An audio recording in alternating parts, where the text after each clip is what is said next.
Well, hello everyone. Welcome back to Childless Not by Choice, where my mission is to recognize and speak to the childless not by choice women and men around the world.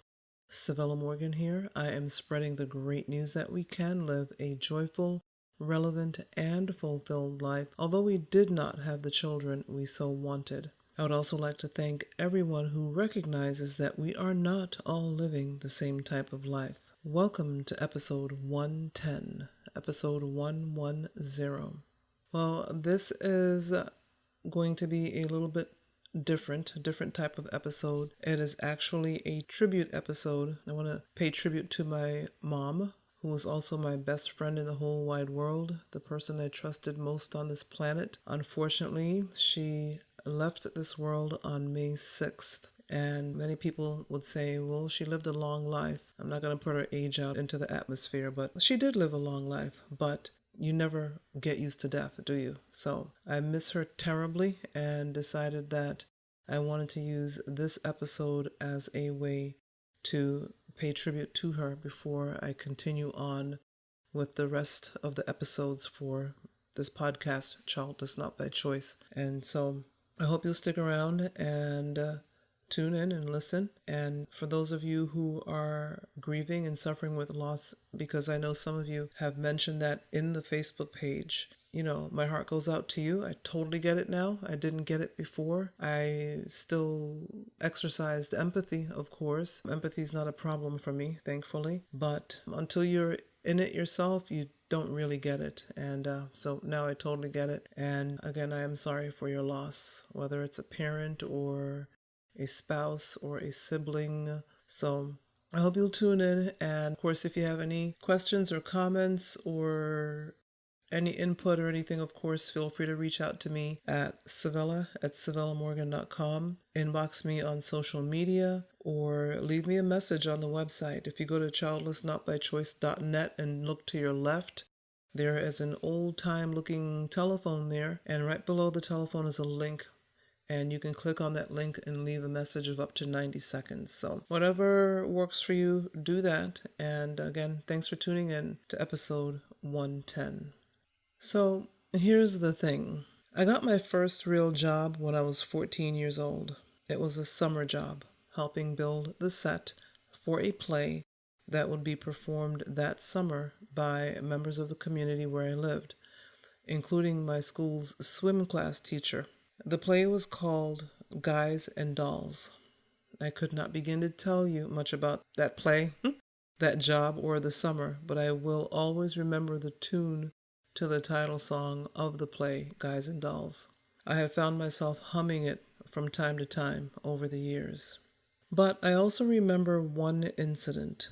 My swimming teacher was apparently also a set designer. She was painting the backdrops for the play, and I was positioning them just to, pre-play time to see what they looked like. So that was my job, to position the backdrops. The only thing I remember her saying to me that summer was, "Did you tell your parents?" And I responded, "No." Within hours of my response to my teacher and making my way home after work, my little summer job, I was confronted by my very upset parents, asking how I could not tell them such a thing. She had told on me. And somehow, even at age 15, I knew she was doing the right thing.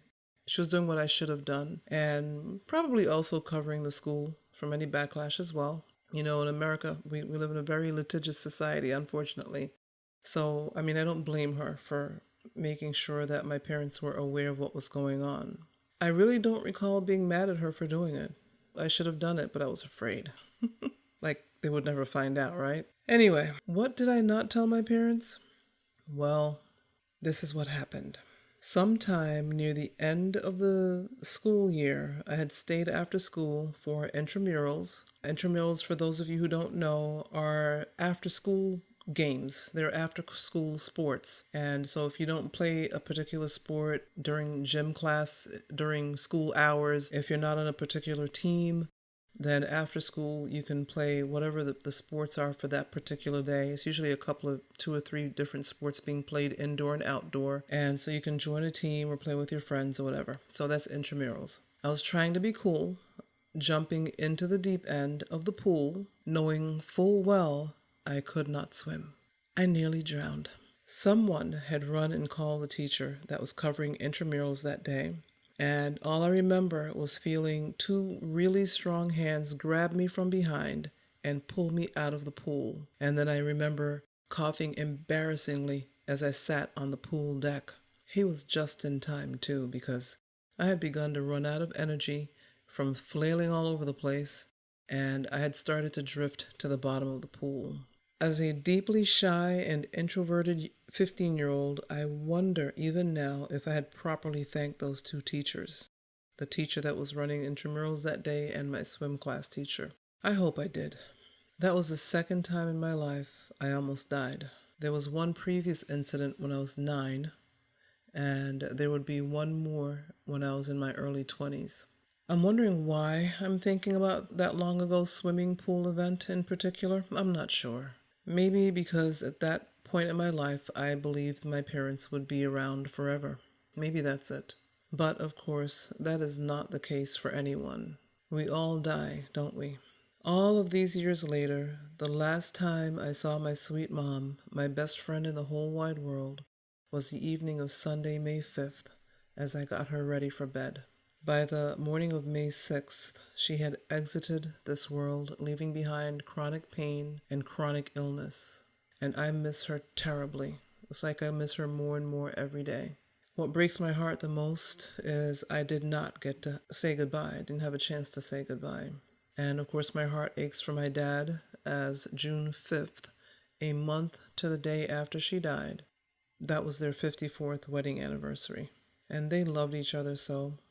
I watched them all my life, through ups and downs, thick and thin, flat broke and money in the bank.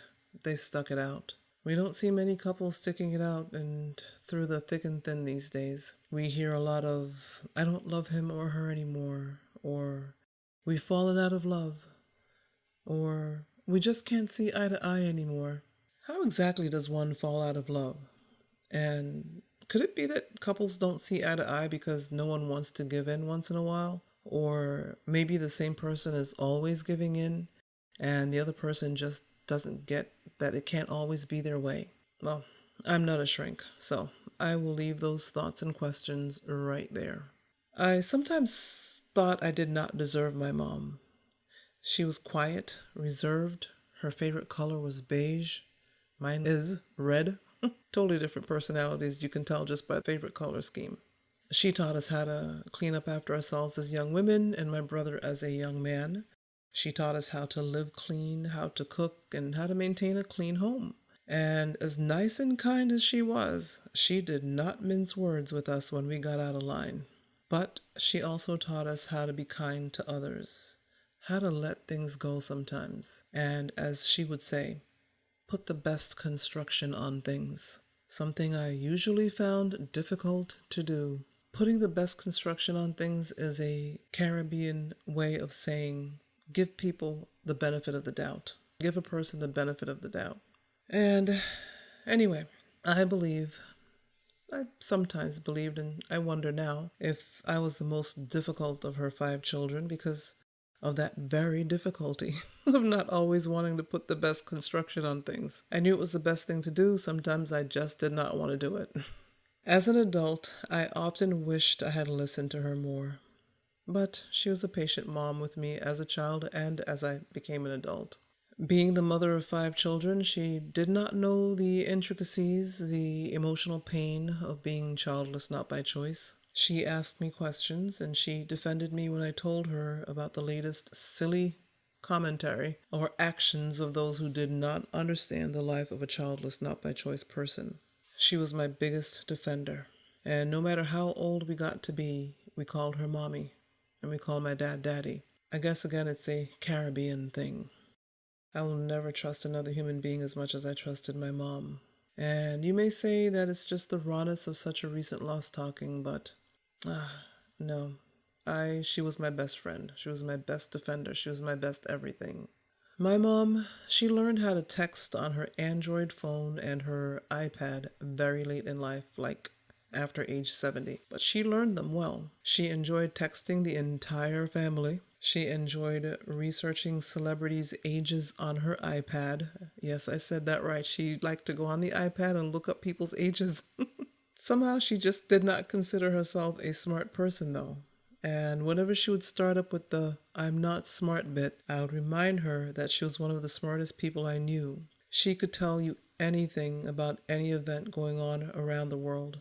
She knew who Lady Gaga is, and she also loved listening to the Gaithers and watching Bobby Schuler's service on Saturday nights and Sunday afternoons. And for those of you who don't know, the Gaithers are a country type sounding Christian group, a singing group, and they sound pretty good. Although I'm not a big fan of country, they sound pretty good. And then Bobby Schuler is a pastor, a young pastor, that she just loved listening to him. And so to me, she was the smartest woman I knew.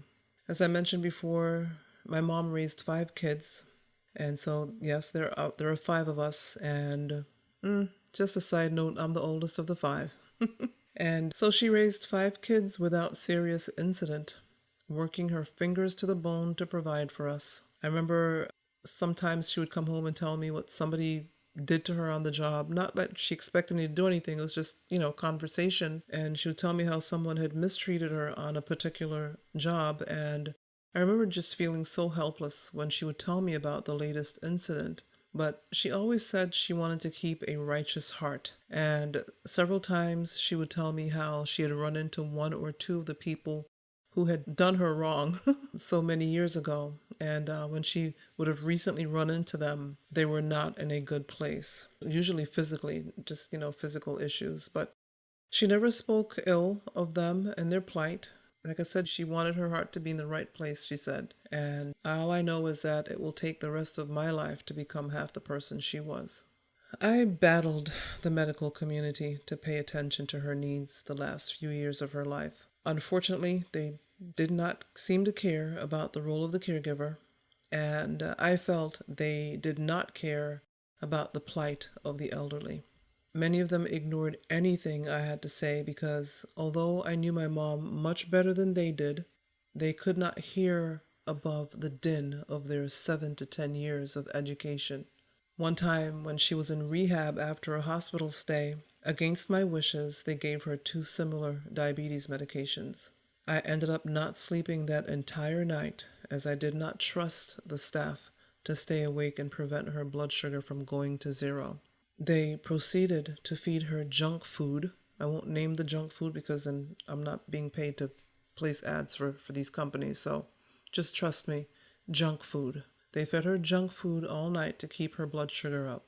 And so I stayed up all night and called them every hour or so to check on her. Shortly after that, I had her taken out of the facility and brought her back home. A couple days earlier than they had wanted to, but I couldn't deal with that, and I just couldn't go through that again. Look, I am not a clinician, but I did my best by my mom. And I truly hope that one day caregivers will be heard in the medical community. In the meantime, if you are a caregiver, do not ever give up on your family member. Advocate for them even when the medical community gets upset and kicks you out of the hospital. Yes, that happened to me a few years ago. Needless to say, we drove right past that hospital whenever either of my parents needed to be hospitalized. We never set foot in there again. And the thing I'm coming to grips with the medical community is that they seem to rather have to say, "I'm sorry," or typically say nothing at all if something terrible were to happen during one of their mistakes. I did hear from one of her specialists after she passed, and the specialist called to give condolences and even said that if there was anything that I needed to let them know. And I'm not saying if it's a he or she because I want to protect that person, because maybe it's not something that doctors do.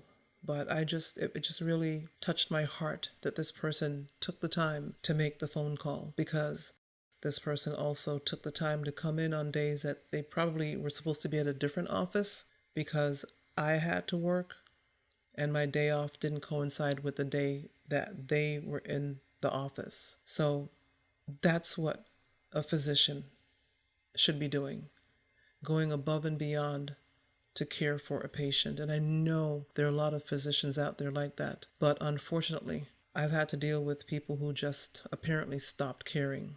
And so I will always think about the phone call that I got from this particular physician and the phone calls that should have been made by other physicians that were not. And that's life, though. That's not going to keep me from moving on with life. I'm not going to hold grudges and hang on to any negative feelings because I want to see my mom again. And in the Christian faith, we believe that when we die, we go to heaven.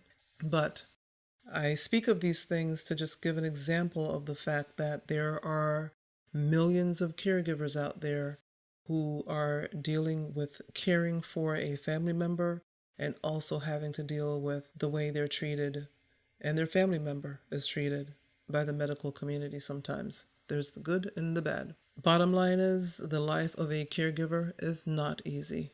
No part of it is easy. And in fact, becoming a caregiver changes your life forever.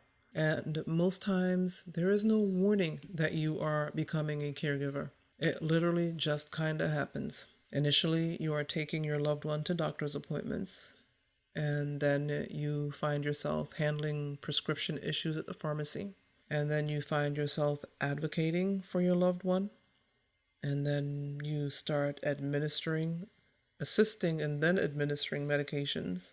And then you find that the doctor is talking to you and looking directly at you more so than the patient as time goes on, as they talk to you about next steps after each appointment. And then you incorporate their schedule, their life into yours, into your calendar, or in my case, I'm old school, so into my daytimer. Caregivers have to watch time away from the person being cared for, time to administer medications, time to eat for the person you're caring for as well as for yourself, time to get to doctor's appointments. And then there are late nights. Illness typically exacerbates at night. And then the most overwhelming feeling for a caregiver is the feeling of helplessness, which happened quite a few times for me. I was and am literally responsible for the person who took care of me for the first years of my life. I was taking care of the person whose loving face was the first I saw when I came into this world. Talk about pressure. I did not want to mess up. I really thought I had more time to make changes in her care, though. The morning she passed, before I knew she had passed, I was sitting in bed and I was texting my brother and telling him that we were probably going to need a different type of vehicle. It was getting harder for her to get up into mine, and a different type of bed, and we're just texting back and forth and not realizing she was already gone. But I did try. I had planned to call one of her physicians to start a new treatment. It was not to be. I now battle in my mind the battle of wishing I had more time to make changes. I also know, as one of my sisters always reminds me, that God is sovereign, and that the bottom line is we all have a day assigned to us, that last day on earth. And the best thing we can do is to be sure we have our affairs in order so that we do not leave any undue burden on our family, the family we leave behind, and that we should also be ready to meet our Maker. My mom thanked me for caring for her near the end. What now I see it was the end. I didn't know at the time. And all I could say was, "You're welcome, Mommy." But what I should have said was, "It is my honor. It's the least I can do." And apparently I must have said something to that effect because my dad read from his own writings at her service, and he said that I said something to that effect. And I meant it. It is my honor. It was the least I could do for everything she had done for me and for my siblings. Well, I know she knew I loved her. I used to give her loud kisses on her cheeks from time to time. I prayed with her some nights and comforted her as best as I could as things got worse. I was in love with her dimples. I always wished I had gotten her dimples. But it turns out those beautiful dimples skipped a generation. One of my nephews got them. So, sometimes when I would be washing dishes, she would sit at the kitchen table, and so my back would be turned as I washed dishes, and we would be talking from one thing to the other, and I would say something and then get no response, only to realize she had snuck out on me to go watch the evening news. She did that to me a lot. Well, she played that trick on me one last time. She snuck out on me without saying goodbye. I knew she did it because if she told me she were going, I would have begged her to stay, as much pain as I knew she was in. My consolation now, as I grieve the loss of her presence in this world, is that she is no longer in pain. She is no longer taking tons of pills and going to tons of doctor's appointments. She is now spending her time singing in the soprano section of Heaven's Choir and hanging out with her parents and her sister and her brothers, some of them. She's singing in that choir, and they have a new soprano. Sing on, my sweet mommy, until we meet again.